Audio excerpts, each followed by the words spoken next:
வணக்கம். தமிழ் ஆஸ்ட்ரோலைஃப் சேனல் பார்வையாளர்களுக்கு என்னுடைய மனமார்ந்த நன்றி.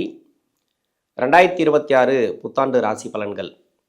நீங்கள் எந்த ராசி, எந்த நட்சத்திரம், எந்த வயசில் இருக்கிறீங்க, அந்த வயசுக்கு என்ன தசை நடக்குது, அதாவது 16 வயசுலேருந்து 95 வயசு வரைக்கும் உங்களுக்கு என்ன தசா புத்தி நடக்குதோ அந்த தசா புத்தி நடக்கக்கூடிய கிரகத்துக்கு இந்த 2026 கோச்சார கிரகங்கள் என்ன மாதிரியான பலன்களை கொடுக்கும், 12 ராசிகளில் இருக்கக்கூடிய ஒவ்வொரு வயதினருக்கும் தனித்தனி தசாபுத்தி பலன்களாக கணித்திருக்கிறேன். உங்களுக்கு என்ன தசாபுத்தி நடக்குது அப்படிங்கிறத எனக்கு கமெண்ட் செக்ஷனில் பதிவு பண்ணுங்கள். ரிஷபராசி புதன் மகாதசை. ரிஷபராசியில் புதன் மகாதசை நடக்கக்கூடிய நபர்களுக்கு எப்படி இருக்கும் இந்த 2026 நிறைய எதிர்பார்ப்புகள் இருக்குது உங்களுக்கு. அதாவது தசை சரியில்லை, அப்படி இல்லைனாக்கா நேரம் சரியில்லை. அதாவது சுய ஜாதகத்தில் தசை நடத்தக்கூடிய கிரகம் புதன் உங்களுக்கு மறைவு ஸ்தானங்களில் இருந்து தசை பண்ணக்கூடிய நபர்களுக்கும், அப்படி இல்லை நல்லா தான் இருக்குது புதன், ஆனால் நிறைய பிரச்சனைகளை கொடுக்குது, வயதான காலத்தில் வரக்கூடிய தசை, சனி தசைலாம் பரவாயில்ல, இந்த புதன் தசையில் தான் நான் கஷ்டப்படுறேன் அப்படின்னு நினைக்கக்கூடிய நபர்களுக்கும், இல்லை சனி தசை ரொம்ப கஷ்டப்பட்டேன், புதன் தசையில் நான் நல்லா இருக்கேன் அப்படின்னு சொல்லக்கூடிய நபர்களுக்கும் இந்த ரிஷபராசியில் புதன் தசை எப்படி கொடுக்கும், 2026ங்கிறது எப்படி இருக்கும், இது எந்த வயதில் வரும் புதன் மகாதசை அப்படிங்கிறது. ரிஷபராசிக்கு 3 நட்சத்திரங்கள், கார்த்திகை நட்சத்திரம், ரோகிணி நட்சத்திரம், மிருகசிரட நட்சத்திரம். இந்த 3 நட்சத்திரங்களுக்கும் 60 வயசுக்கு மேலே 92 வயசுக்குள்ளே வரும்.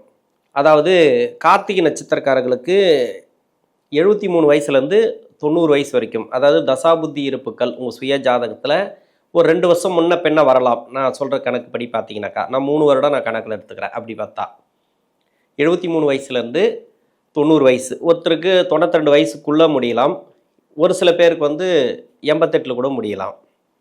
ஸ்டார்ட் ஆகிறது கூட ஒரு 2 வருஷம் முன்ன பெண்ணை ஸ்டார்ட் ஆகலாம் அந்த வயசில்.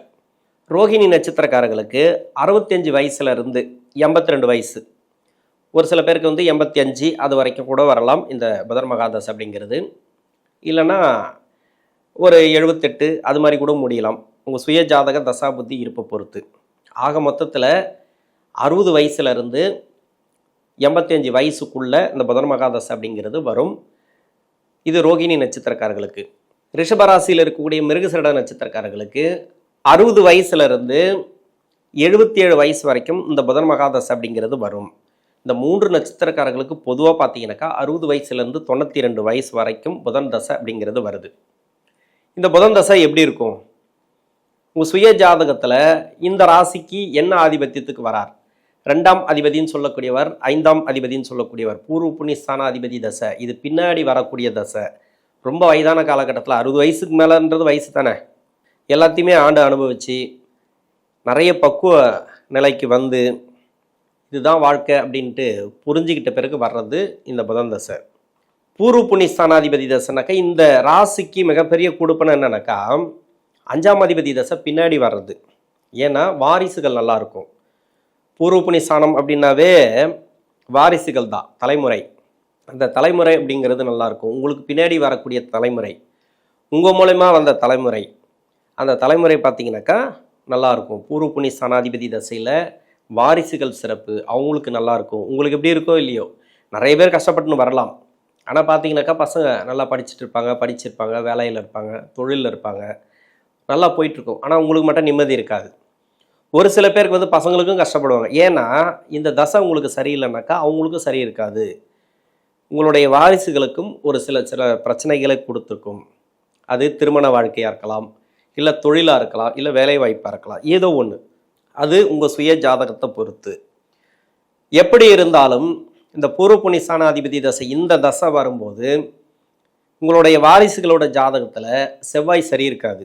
ஏன்னா அந்த ராசிக்கு செவ்வாய் 7ஆம் அதிபதினு சொல்லக்கூடியவர், விரையாதிபதினு சொல்லக்கூடியவர். இந்த பூர்வ புண்ணியஸ்தானாதிபதி தசை வரும்போது செவ்வாய் நல்ல அமைப்பில் உட்காராது. உங்கள் சுய ஜாதகத்திலே செவ்வாய் அப்படிங்கிறது கொஞ்சம் கஷ்டத்தை தான் கொடுக்கும். அது மாதிரியான அமைப்பில் உட்காந்துருக்கும். அப்போது இந்த 17 வருடங்களில் தசை நடத்தக்கூடிய புதன் இருக்கு இல்லையா, முதல் 10 வருஷம், பின்னாடி 7 வருஷம், மொத்தம் 17 வருஷம். பின்னாடி 7 வருஷம் அப்படிங்கிறது புதன் தசை செவ்வாய் புத்திக்கு பிறகு. முன்னாடி அந்த 10 வருஷம் இருக்கு இல்லையா, புதன் தசை புதன் புத்தியிலிருந்து இந்த செவ்வாய் புத்தி வரைக்கும், அது சென்ட்ரு பகுதியில் கூட ஒரு சில பேருக்கு ஆரம்பிக்கலாம், செவ்வாய் புத்தி வரைக்கும் கனெக்ட் பண்ணிக்கலாம்.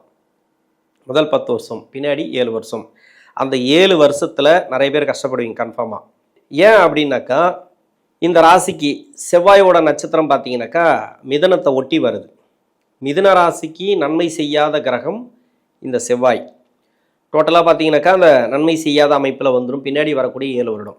இப்போ முன்னாடி இருக்கிறீங்க, 10 இடத்துல இருக்கிறீங்க, நல்லா இருக்குது, நல்லபடியாக போயிட்டுருக்கு, பரவாயில்ல. இது இந்த ராசிக்கு லக்னம் அப்படின்னு பார்த்தீங்கன்னாக்கா நன்மை செய்யக்கூடிய லக்னங்கள், அதாவது நட்பு கிரக லக்னங்கள். இப்போ ரிஷபராசினா சுக்கிரனோட வீடு, சுக்கிரனுக்கு நட்பு கிரகம் அப்படின்னாக்கா சனியோட லக்னம், இன்னொன்று புதனோட லக்னம்.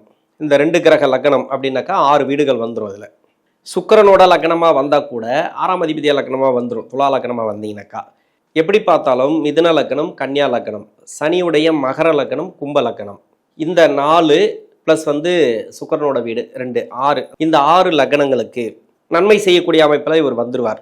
மீதி 6 லக்னங்கள் இருக்குது இல்லையா, இதெல்லாம் நியூட்ரல், கெடுபலம் செய்யக்கூடிய அமைப்பில் வந்துடுவார். என்னென்னா குருவுடைய லக்னத்துக்கு கடக லக்னம், சிம்ம லக்னம், அதாவது சூரிய சந்திர லக்னங்களுக்கெல்லாம் நன்மை செய்யக்கூடிய அமைப்பில் வரமாட்டார். அது புதன், நன்மை செய்யாத கிரகம். அதே மாதிரி குருவுடைய லக்னத்துக்கும் நன்மை செய்யாத கிரகம் இந்த புத பகவான்.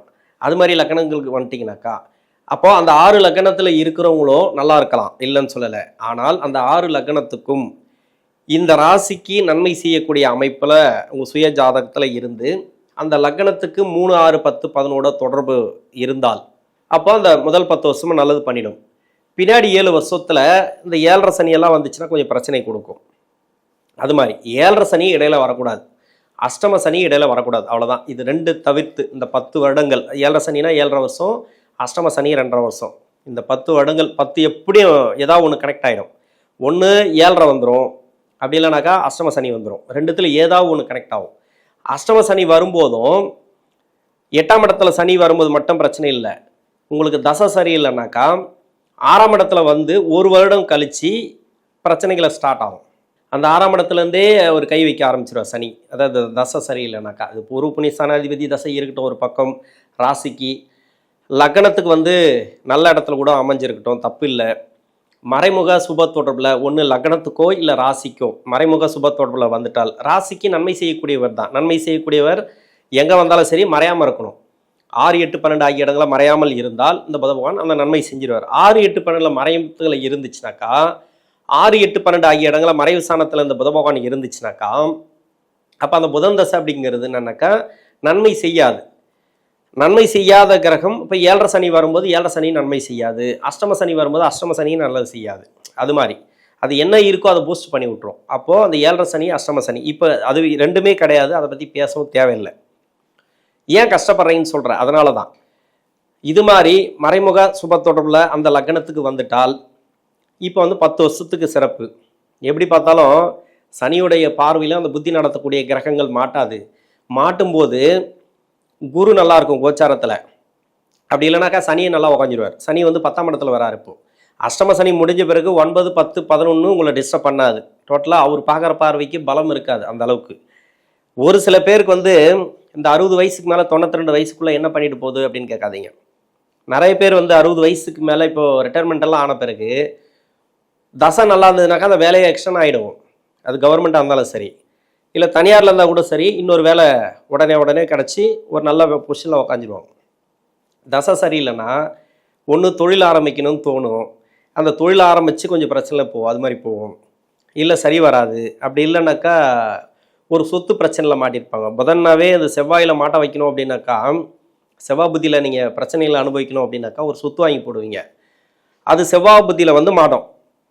10 வருஷம் ஓகே நல்லா போகும், இடையில ஏதோ வாங்கி போட்டிருப்பீங்க, ஏதோ ஒரு சொத்தில் பிரச்சனை வைக்கும். அப்படி இல்லைனாக்கா வாரிசுகள் வழியில் கொஞ்சம் மன நெருக்கடி, பொண்ணு கல்யாணம் பண்ணி கொஞ்சம் கஷ்டத்தில் இருக்குது, இல்லை பையன் கல்யாணம் பண்ணி கொஞ்சம் கஷ்டத்தில் இருக்கான், 2 பேருக்கு ஒத்து வர மாட்டேங்குது. இது மாதிரி ஏதோ ஒரு மனசை குழப்பிக்கிட்டே இருக்கும், மனசு சார்ந்து ப்ராப்ளத்தை கொடுத்துட்டே இருக்கும்.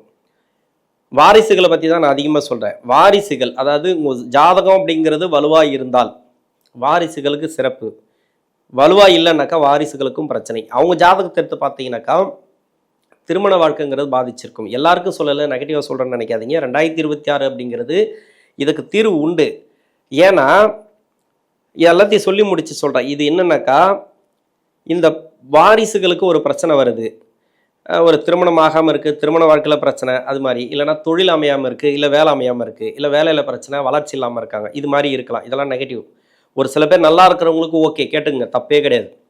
நல்லபடியாக போயிட்டுருக்கு, பரவாயில்ல, முதல் தசை ஆரம்பித்த பிறகு எனக்கு நல்லாவே இருக்குது அப்படின்றவங்களுக்கு பிரச்சனையே இல்லை. அவங்க வாரிசுகளுக்கு நல்லாயிருக்கும். இருந்தாலும் வாரிசுகளுக்கும் ஒரு சில நெருக்கடிகள் கொடுத்துருந்தா அது உடனே கிளியர் ஆகும். இந்த வருஷத்தில் கிளியர் ஆகும். நல்லா இருக்கிறீங்க, ஆனால் அது ஒரு பிரச்சனை தாங்க. அந்த ஒரு பிரச்சனை இல்லைனாக்கா எனக்கு நல்லா இருப்பேன் அப்படின்னாக்கா அந்த பிரச்சனை இந்த வருஷத்தில் கிளியர் ஆகிடும். அது வந்து நான் பின்னாடி சொல்கிறதுக்காக தான் நான் சொல்கிறேன். இப்போ வாரிசுகளுக்கும் பிரச்சனை கொடுக்குதுன்னு வச்சிங்களேன். இப்போ கோச்சார ரீதியாக உங்களுக்கு நல்லா இருக்குது, இருந்தாலும் இந்த ஜாதகத்தில் சரியில்லாத ஒரு நிலைமையில இருந்துச்சுனாக்கா உங்களுடைய வாரிசுகள் கஷ்டப்படுறாங்க இல்லையா, அது கொஞ்சம் கொஞ்சமாக கிளியர் ஆகும். இந்த வருஷத்தில் கிரக அமைப்புகளை பொறுத்த வரைக்கும் 2026 உங்களுக்கு குரு நல்லா இருக்குது. 3ஆம் இடத்துக்கு குரு உச்சமாக போனாலும் பரவாயில்ல, அது பெருசாக கெடுக்காது. ஏன்னா தசை தான் முக்கியம். சனி வந்து 11ஆம் இடத்துல இருக்கிறார். உங்கள் ராசியை பார்க்குறார், உங்கள் ராசியை ஜென்ம ராசியை பார்க்குறார், உங்கள் நட்சத்திரத்தை பார்க்குறார்.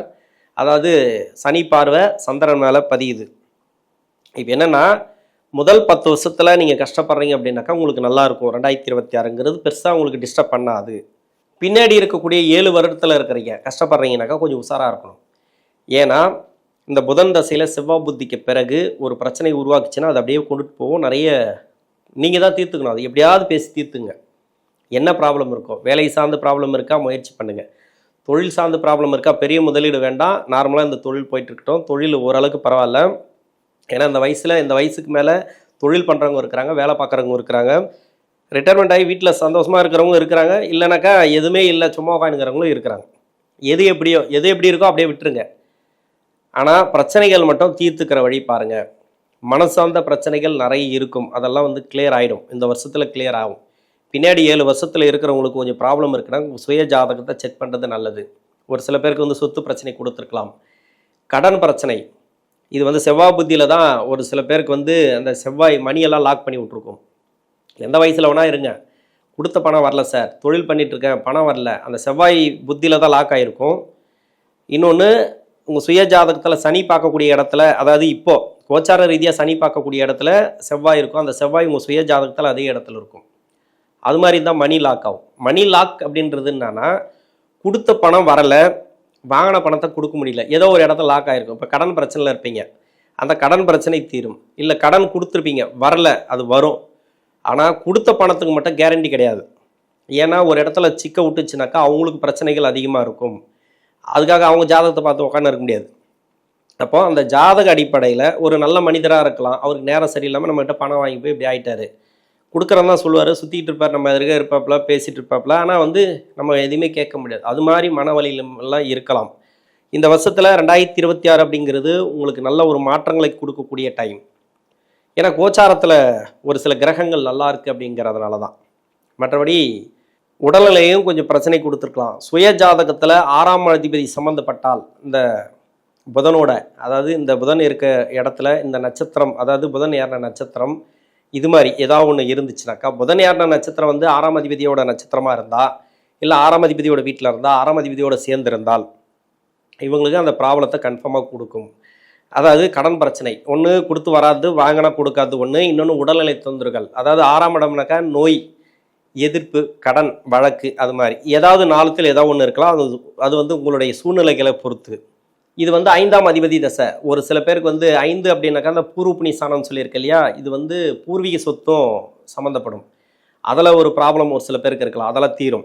கன்ஃபார்மாக இந்த வருஷத்தில் பூர்வீக சொத்தில் இருக்கக்கூடிய நெருக்கடிகள், சொத்து ரீதியாக இருக்கக்கூடிய பிரச்சனைகள், மனசு ரீதியாக ஏதோ ஒரு வலி, அது வந்து பூர்வீகம் சார்ந்து, இல்லை பங்கு பங்காளிக்கு சண்டை, அது மாதிரி ஏதோ ஒரு வலி வேதனை எல்லாமே இந்த காலகட்டத்தில் தீர்வுக்கு வரும்.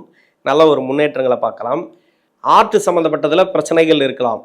5ஆம் அதிபதி தசைனாக்கா நீங்கள் அப்பப்போ போய் முதல்ல அப்பப்போனாக்கா ஒரு 2 வருஷத்துக்கு ஒரு முறை, இல்லை வருஷத்துக்கு ஒரு முறை, வசதி வாய்ப்புகளை பொறுத்து ஃபுல் பாடி செக் பண்ணுறது நல்லது. உணவு பழக்க வழக்கங்களில் கொஞ்சம் கவனமாக இருங்க. ஏன் ஃபுல் பாடி செக் பண்ண சொல்கிறேன் அப்படின்னாக்கா, டோட்டலாகவே 5னாக்கா இருதயம் சம்மந்தப்பட்டது, இதயம் சம்மந்தப்பட்டது. இங்கே ஏதாவது ஒரு கோளாறை வச்சுட்டே இருக்கும், ஆப்ரேஷன் அது இது ஏதோ ஒன்று பண்ணிக்கினே இருக்கும். இப்போ சாப்பிட்ற சாப்பாடு சரி கிடையாது, நம்ம உணவுகளில் வந்து நிறைய விஷம் தான் இருக்குது. எதுவும் அந்த ஆர்கானிக் ஃபுட்டெல்லாம் கிடையாது. அதனால் வந்து அப்பப்போ நீங்கள் பாடி செக் பண்ணுறது நல்லது. செக் பண்ணிங்க ஒரு 1000 ரூபா 2000 ரூபா போனால் போட்டேன் ஏதோ ஒன்று டாக்டர் சொல்கிறத கேட்டுருங்க. அதனால் 5 குடைய தசை அப்படி தான் இருக்கும். இன்னொன்று, எந்த தசையாக இருந்தாலும் சரி, எந்த வயசில் வந்தாலும் சரி, 5ஆம் அதிபதி சம்மந்தப்பட்டு இருந்தாலே 5ஆம் அதிபதியோட நட்சத்திரம் ஏறி ஒரு கிரக தசைகள் நடத்துது அப்படின்னாக்கா, அது எந்த வயசில் இருந்தாலும் சரி, ஒரு 20 22 வயசுக்கு மேலே டோட்டலாகவே ஃபுல் பாடி செக் பண்ணிக்கணும். அப்பப்போ வருஷத்துக்கு ஒரு முறை 2 வருஷத்துக்கு ஒரு முறை செக் பண்ணுறதுல என்ன போயிடுப்பது. அதனால் பயங்காட்டுவாங்கன்னு நினைக்காதீங்க. அதில் ஒரு இது கிடைக்கும். நம்ம வந்து ஏதாவது ஒரு இது எடுத்துக்கலாம். உணவு பழக்கங்களில் கொஞ்சம் கவனமாக இருந்துக்கலாம். இதை செய்யுங்க அதை செய்யுங்க சும்மாலாம் யாரும் சொல்ல மாட்டாங்க. அப்போது ஃபுல் பாடி செக்கப் பண்ணுறது நல்லது. இன்னொன்று வந்து அவங்களுக்கு பூர்வீக சொத்தில் பிரச்சனைகள் இருக்கும், உயில் சொத்து வர்றது பின்னாடி, அது மாதிரி இந்த 5 வந்து நிறைய இருக்குது. எவ்வளோ பேசலாம் 5 சம்மந்தமாக. அதனால் இந்த 2026 புதன் மகாதசையில் இருக்கக்கூடிய நபர்கள், ரிஷபராசியில் இருக்கக்கூடிய 3 நட்சத்திரக்காரர்களுக்கும் 60 வயசுக்கு மேலே 92 வயசுக்குள்ளே வருது. எந்த வயசில் வந்தாலும் சரி இதில் தான் வரும். உங்கள் சுய ஜாதகத்தை எடுத்து பாருங்கள். ஒரு 55க்கு மேலே டோட்டலாகவே 90 வயசுக்குள்ளே இல்லை 95 வயசுக்குள்ளே 3 நட்சத்திரக்காரர்களுக்கு வரும். அந்த நட்சத்திரத்தில் இருக்கக்கூடிய நபர்கள், இந்த தசையில் இருக்கக்கூடிய நபர்கள், இந்த 2026 அப்படிங்கிறது நல்ல ஒரு மாற்றங்களை கொடுக்கும். நன்றி.